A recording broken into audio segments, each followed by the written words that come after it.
两堂礼拜合在一起啊，那个气氛特别不一样哈，特别热络了哈。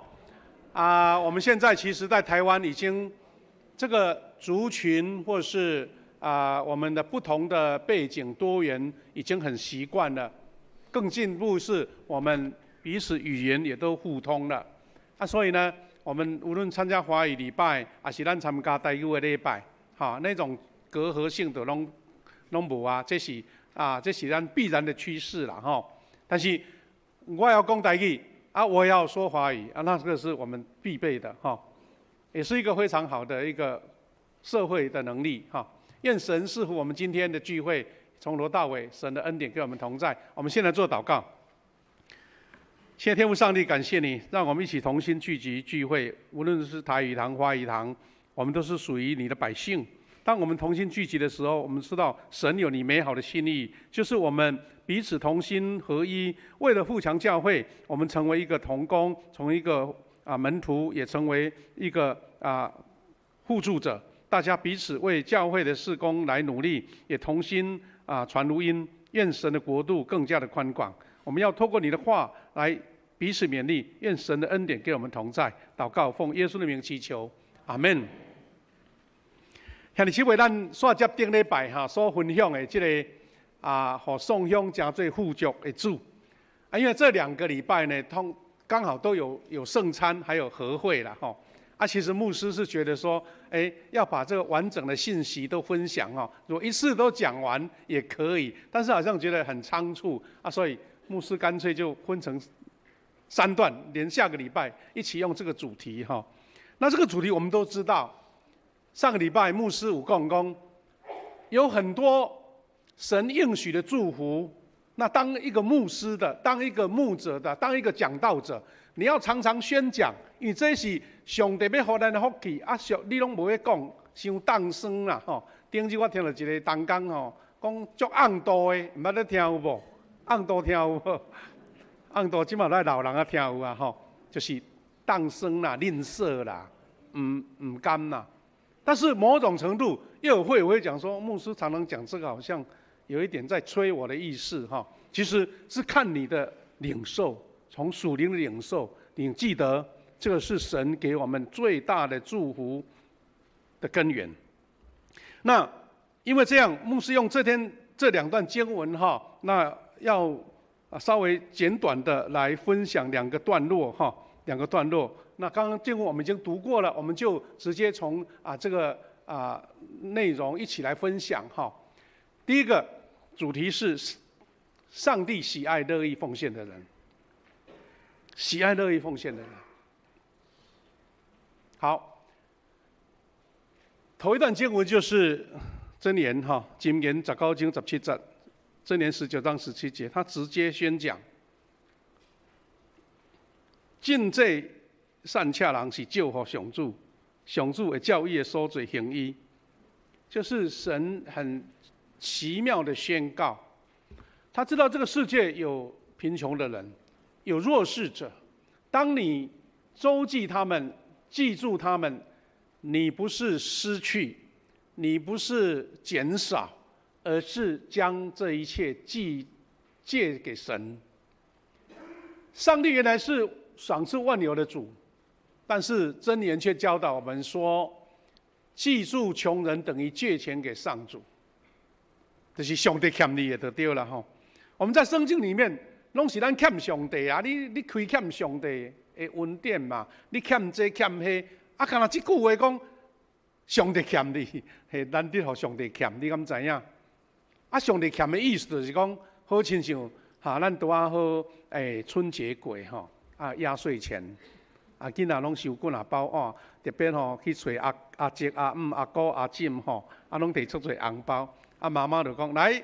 这钱寄给妈妈有的妈妈足重视讲妈妈甲你记起来，后摆你若要读册这钱加倍给你，还是讲你若欠起来将来安尼做嫁妆安尼意思就是讲，你钱如果一个负责任的啦，或是有教导的父母亲，他会知道说这个钱是小孩子他得到的，我要把它保管，而且有一天我要加倍还给他。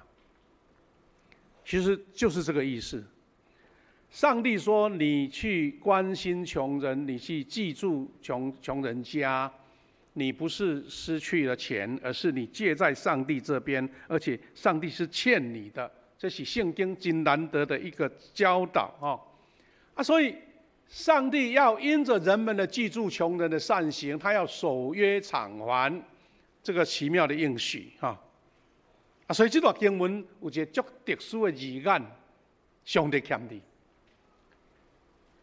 做爸爸妈妈的那感觉讲我欠囝儿3岁，他就会心心念念的想一定爱互囡仔能得到我所要补偿伊的。那当神对你动了偿还的心，你就是在神里面是富足、是丰富的。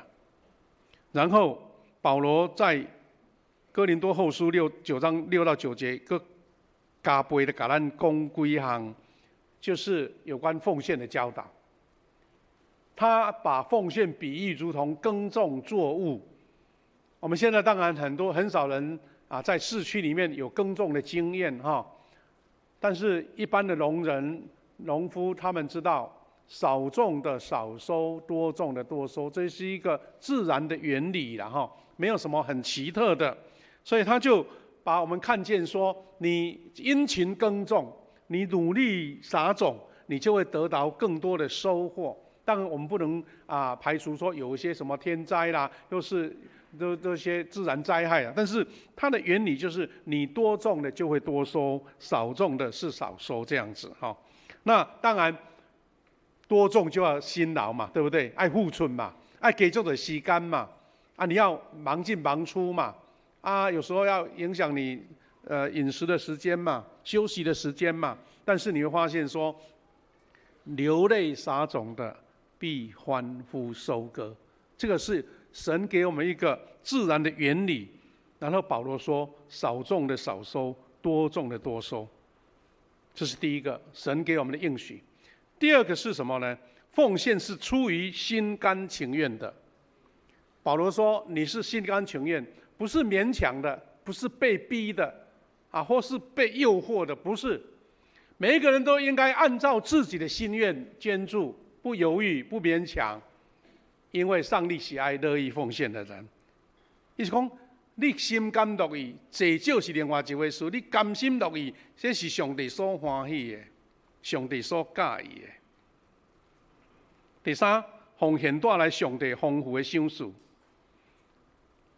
上帝会更加丰富的赐给你们，使你不但自己充足有余，还能够在各样善事上出力。亲爱的弟兄，这个跟刚刚我们读的箴言有相符合配合的美妙他说，上帝会更加丰富的赐给你们。他说，不只是充足有余神不会因为你捐助奉献而减少。但是他会给你丰足有余而且还能够更有能力做善事。那这个是神在历代以来给所有基督徒一个非常奇妙的应许。应许是说，当你奉献，当你帮助穷人，当你记住那些软弱的人，神会给你更多，不是你账面上的减少。更重要的是第4点。奉献带来永远的福分。他说，慷慨周济穷苦人，他的仁义存到永远。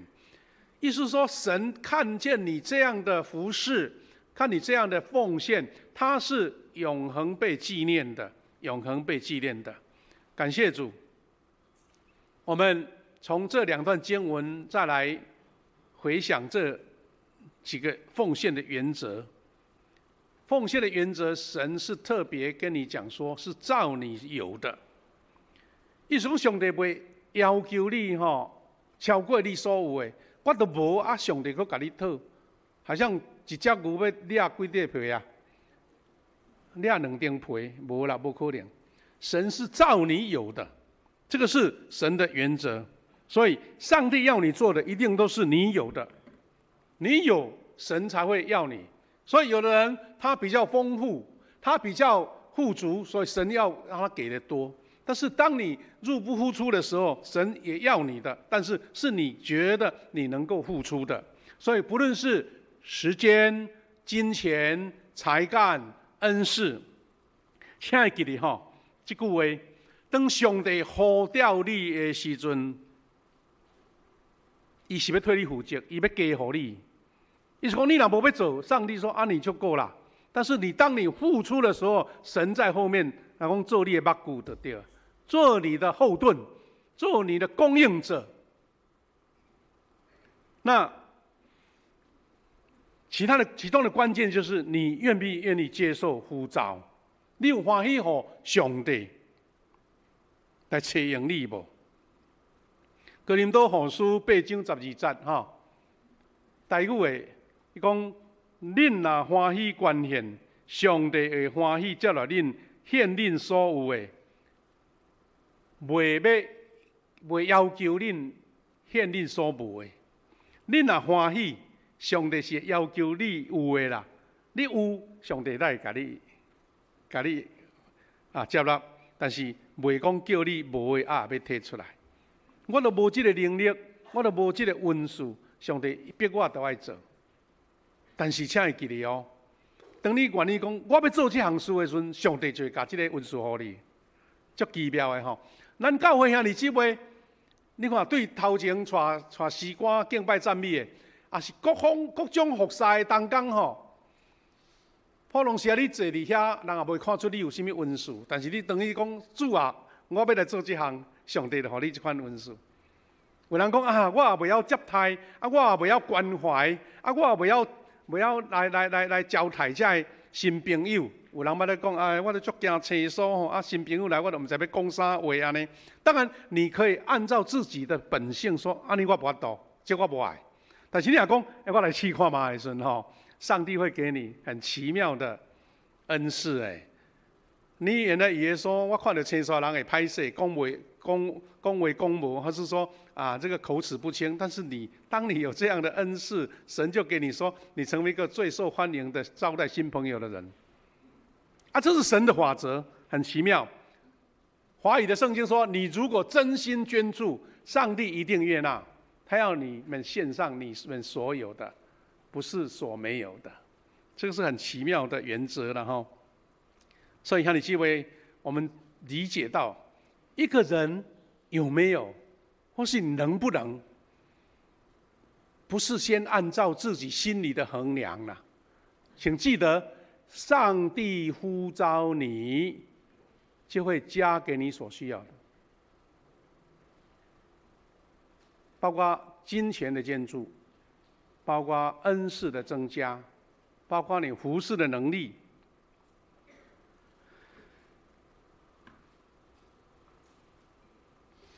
真趣味的一个事啦！前几天我听到一个牧师，他在问大家在问大家讲：啊，恁有在兑发票无？恁有在兑发票啊？有人讲无啦，发票在伊伫倒位啊？有人去店的发票根本无咧摕，即马较方便啊，会当扫描伫你的载具内底。有人讲我从来毋捌咧收发票，啊，原来是安那？他说我收了发票从来没有兑过奖，而且没有得到奖，啊，所以伊对发票就无啥物趣味。但是伊讲因太太有一遍伊都时间到都轻轻的讲，阿母啊，你有闲你兑一个好唔好？哇，真的，他说我兑到200块，啊，无偌济啦，200块。从此以后伊拢来叫发票给我，发票给我，什么意思呢？就是说，当你这个发票，你觉得跟你没有什么关系，当你得奖的时候，你会注意说，这个发票改成有路用哦，来对看看呢，我们过年的时候，一大堆人拢走去迄个彩券，有无？彩券行，伫买，啊无就去刮刮乐。请问要去买彩券的人，伊的心内会想啥？想讲我要安怎？我要得到100杯、1000杯嘛，你会想有嘛？你拢会想有对不对？但是基督徒常常这样子，当上帝说你来的时候，我无，你去买彩券，你去兑奖券，你就是讲我要有嘛，上好兑到一个1000万的哦，我都减碳几啊年啊呢。但是奇怪，当神说你来的时候，你来捐助，你来奉献，你会先想到说我会减少，我会不足。奇怪，这两个心态不一样。我们来看看一个小故事，我们都知道五饼二鱼的故事。咱知影耶稣讲道迄阵足轰动，啊，大家去到附近的旷野是山，迄个有人讲是伫即个加利利河边哈，啊，伊迄有一个斜坡啦，足侪人伫遐来听主耶稣的讲道。那听到啊，忘了时间了，已经快吃饭的时间了。哇！耶稣就告诉门徒说：“哎，门徒啊，恁来去找看卖，有啥物办法通互这5000人通食一个袂枵的安尼？”咱请注意看哈，门徒先看到的是什么？没有。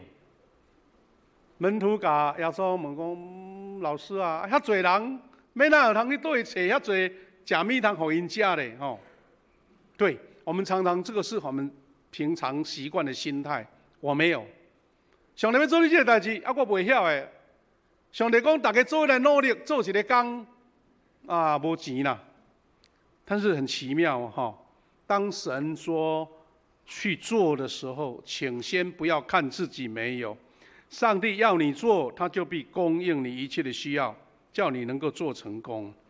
耶稣在旷野，让这一群人都吃到饱，而且什么？个剩12坑呢，12个篮子耶。这是很奇妙的法则。再一个，出埃及，你知道摩西在宫廷40年，对不对？到旷野40年，也没看到他什么神迹了。但是当被神呼召，在西乃山的旷野啊，被神呼召的时候，神说：“我要差你去带领我的百姓出埃及。”好了，法老心硬不爱接受，神就说：“来，我给你什么？给你10大神迹啦！啊，当然对埃及人来讲是10大灾难，对不对？最大的一个神迹是什么？神让红海两边水拨开。”让百姓能够平安的度过。这差伫倒位呢？进前摩西当王子啊，摩西在旷野牧羊啊，他没有什么需求，也没有为神做什么，神就没有动静。但是神呼召了摩西，摩西答应的时候，神迹就开始了，呼召开始了，神就开始做了。所以红海被分开了，百姓能够平安的度过。这是一个奇妙的经历。有经历的人都觉得说：“阿门，对我就是这样子，我就是这样经历过来的。”尤其我们富强教会的弟兄姐妹，你一定要一直记住这个神的供应。我们建堂的故事，建堂的故事满满的神迹。牧师也记得哈，2002年牧师离开了富强教会，到高雄去牧会。那个时候，咱的会友就有人开始咧讲：“牧师啊，我们这个礼拜堂已经虽然还很坚固了哈，当初盖的时候盖得很漂亮，但是已经容纳不下。”牧师在那个时候，已经教会哈为着要较侪人哈，佮中间做一个夹站有无？用迄个 H 钢哈。放一个夹站啊，一寡少年人就爬去顶悬做礼拜，所以大家已经准备好讲爱建堂，但是大家还没有很明确的意向。后来我听到过了大概应该是5、6年之后，大家决心说我们要建堂，我们要建堂。弟兄姐妹，这个故事你们比我更清楚，因为那个时候我不在富强，我们是从少少的钱就决定要盖一间要上亿的礼拜堂。从那个时候开始，我想至少有10年的时间，上帝继续的供应。我们从1块砖、2块砖，那个时候的周报那个黑色的图案表示增加了1块砖就增加多少钱，多少钱，多少钱。我们从来没有对外募款。那问题的重点是，我们从无到有，从一间小小可以容纳100多人的礼拜堂，现在变成300-400个可以在这边聚会，而且还加了一个教育中心的地下室，好几百平。如果有基督徒说：“哎呀，神的供应不知有啊无哈？”我们富强人绝对不能这么说，因为你都亲自经历到了，都亲自经历到了。而且更重要的是，好了，我们已经献堂又10年了嘞，搁献堂10档啊。请问有没有人因为说：“哎呀，当初我们教会献堂，大家都自愿献多少，1个月奉献多少，我现在我的口袋缺好多啊，搁咧欠钱啊，要还钱啊，债务还不了，有人安尼不？”神没有给你减少，但是一间上亿的礼拜堂盖好了，那这不是神迹吗？这不是摩西的神迹吗？就是当你愿意做，我同意，我愿意，我买，神就说：“那我就供应你。”我还听过1、2个跟建堂有关的故事，一个是在北部的一间教会当时他们的教会的同工。遐干部活拢拄啊好壮年，差不多40岁、40多岁，刚好是事业开始在做而且呢有的是家庭准备说要换房子，对不对？要买厝嘛，差不多40几岁就开始要建立自己的家庭嘛，家会嘛。但是那个时候，这间教堂说我们教堂也像我们富强一样容纳不下了，所以要来建堂。那这些干部当然就是建筑委员伊讲咱都要先带头做啊。他们就真的把他们原来存款想要买房子的钱先拿来盖礼拜堂。看起来是哇，那个很大的割舍，因为你按你买厝都不知要拖到底时啊，对不对？但是就很奇妙，他们做见证说，当时他们这些重要的干部把钱先拿来建堂，奉献建堂，到后来。神竟然在房地产最低的时候，让他们有钱买房子。等到建堂盖好了之后，那个房地产的价格涨价超过他们当初奉献的，那就是一个很奇妙的应许。你是先给嘛，先肯嘛。但是这个是很奇妙的原理，神没有给你一个明确的答案，只是你有没有信心还另外一个小故事了，也是城市的一间教堂。那间教堂在上一次台湾那个股市大潮的时候我上万点，第一次万点，但是很不得了了那个时候曾经有人来提议说，这间教堂，我们教堂已经老旧了，我们是不是要来奉献？大家一起来盖这个礼拜堂，让它成为一个荣耀的教会这样子。但大家没有意愿，因为大家迄阵投资股票偌好赚的，你敢知影？投入去，就偌济会收获安尼，大家根本没有心呐。好啦，等到那一次股市风暴一降，剩2-3千点，哇！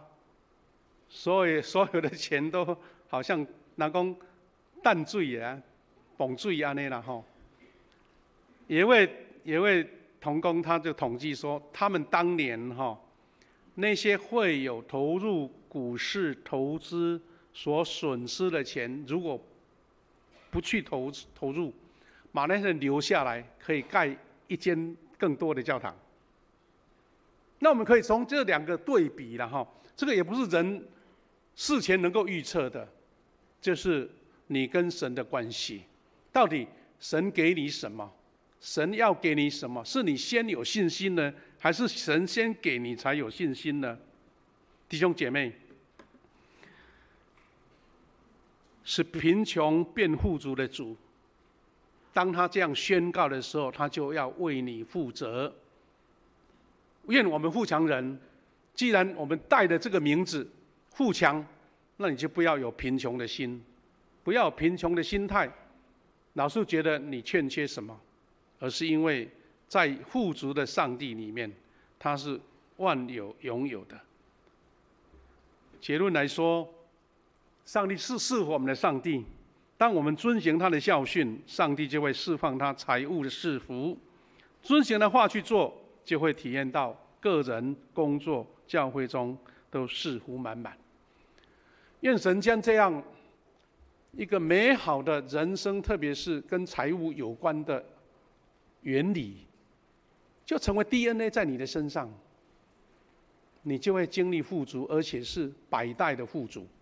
下个礼拜牧师要特别提到，我们怎么样让我们的孩子存有那个福气的存折。有福气的存折，基督徒可能一般人听不下去，但是基督徒你如果不确信，那很可惜你对圣经的理解，对上帝的教导就差了那么多。愿上帝互咱拢成做一个对双向变富足的主。这个时阵咱要来吟首诗歌379首，愿我为哪听你。咱这首诗歌